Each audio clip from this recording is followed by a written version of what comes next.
ବାପୁଜୀ ନଗରରେ ଖୋଲିଲା ୟୁନିକର୍ଣ୍ଣର ଷଷ୍ଠତମ Oppo exclusive store. ଆଜି ଶୁଭ ଉଦ୍ଘାଟନ ଅନୁଷ୍ଠିତ ହୋଇଯାଇଛି। ଏହି ଅବସରରେ ଷ୍ଟୋରର ମାଲିକ ଜ୍ଞାନରଞ୍ଜନ ପାତ୍ରଙ୍କ ତତ୍ତ୍ୱାବଧାନରେ ଅନ୍ୟତମ ଅତିଥିବୃନ୍ଦ, ସେଲ୍ସ ନିର୍ଦ୍ଦେଶକ ଏବଂ କାଜଲ କୁମାର ଦାସ, କମ୍ପାନୀର ଡିଷ୍ଟ୍ରିବ୍ୟୁଟର ରିଷଭ ନନ୍ଦ ଏବଂ ରିଜନାଲ ମ୍ୟାନେଜର ସତୋଷ କୁମାର ଦାସ ଓ ଅନ୍ୟାନ୍ୟ ମାନ୍ୟଗଣ୍ୟ ବ୍ୟକ୍ତିମାନଙ୍କ ଉପସ୍ଥିତିରେ ଓପ୍ପୋ ଷ୍ଟୋରର ଶୁଭ ଉଦ୍ଘାଟନ ହୋଇଯାଇଛି। ଏହି ଅବସରରେ ସିଓ ଓପ୍ପୋର ଚାହିଦା ତଥା ଏହାର ଲୋକପ୍ରିୟତାର କାରଣ ବାବଦରେ ସବିଶେଷ ବିବରଣୀ ପ୍ରଦାନ କରିଥିଲେ। ଆର୍ଥିକ ଓ ଟେକ୍ନୋଲୋଜି ଦୃଷ୍ଟି କାରଣରୁ ଏହା ଓଡ଼ିଶାର ସବୁ ବର୍ଗର ଲୋକମାନଙ୍କର ପ୍ରିୟ ଭାଜନ ହୋଇପାରିବ। ଓଡ଼ିଶାର ପ୍ରମୁଖ ସ୍ଥାନମାନଙ୍କ ଠାରୁ ଭୁବନେଶ୍ୱର ବାପୁଜୀ ନଗର ମୋବାଇଲ ବେପାର ବିଜନେସ୍ ହବ୍ର ପରିଚୟ ସୃଷ୍ଟି କରିଛି।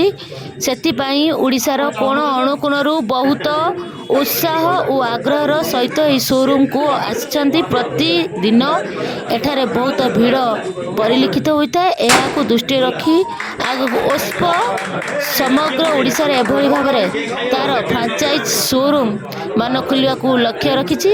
ସର୍ବଶେଷରେ ଷ୍ଟୋରର ମାଲିକ ସମସ୍ତଙ୍କୁ ଧନ୍ୟବାଦ ଜଣାଇବା ସହ ସାହାଯ୍ୟ ସହଯୋଗ କାମନା କରିବେ ବୋଲି କହିଥିଲେ। Bureau report. ऋषभ नंद भुवनेश्वर अंतर्गत ओप्पो मोबाइल्स मु डिस्ट्रीब्यूटर। आपण मैंने जानी थे कि दीर्घ 2 वर्ष है ओप्पो भुवनेश्वर सिटी रे अबिका मार्केट लीडर अच्छी। तापई आमर डीलर भाई मानू आ भुवनेश्वर लोकवासी को अशेष अशेष धन्यवाद।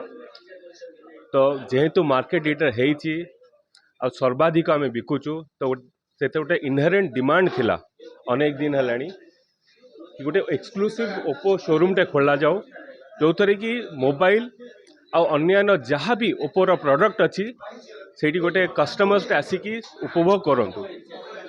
आउ धन्यवाद जनइबी आम यूनिकॉर्न सी इनिशिएटिव नेले आउ से एक्सक्लूसिव शोरूम खोलिले। आप देखुथिबे आज लोकंकर भी बहुत उत्साह अच्छी आग्रह भी अच्छी ये ओप्पो एक्सक्लूसिव शोरूम नहीं। निश्चित भाव में आम आगामी काल में आम एस्टिमेट करचु 3टा ରୁ 4टा सर्वनिम्न आम ओप्पो एक्सक्लूसिव शोरूम खोलू आगामी 4-5 मास भितर।